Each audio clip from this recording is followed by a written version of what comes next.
అట్టిపూతో curry ఎప్పుడైనా try చేశారా? నేనైతే ఇదేనండి ఫస్ట్ టైము. ఇదివరకు ఎప్పుడు ట్రై చేయలేదు. నేను మా ఊరికెళ్తే మా అత్తగారు మా తోటలో నుంచి అట్టిపూలయితే తెచ్చారండి. ఇంకా మా పిన్ని దాన్ని మంచిగా ఒలిచి కర్రీ అయితే చేసింది.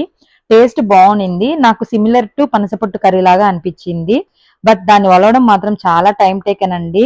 ఇంక హ్యాపీగా లంచ్ చేసుకొని మేమైతే మా తోట చూద్దామని వెళ్ళాము. ఇక్కడ మా బాబు చూసాడా తనలా చేస్తుంటే భలే క్యూట్‌గా అనిపిచ్చి నేను కొంచెం సేపయితే వాడిని వీడియో తీసుకున్నానండి.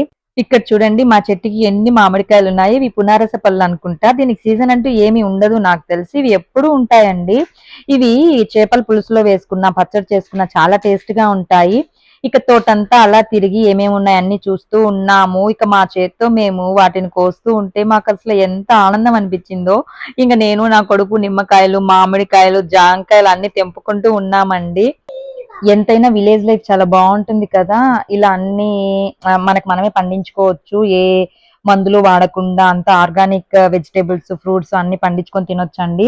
అందుకే అనిపిస్తుంది విలేజ్‌లో అంత హెల్తీగా ఉంటారేమో అని. నేను అంత డీటెయిల్‌గా అయితే వీడియో తీయలేదండి. నెక్స్ట్ టైమ్ మా ఊరు వెళ్ళినప్పుడు మా తోటంతా డీటెయిల్‌గా వీడియో తీసైతే నేను ఖచ్చితంగా పోస్ట్ చేస్తాను.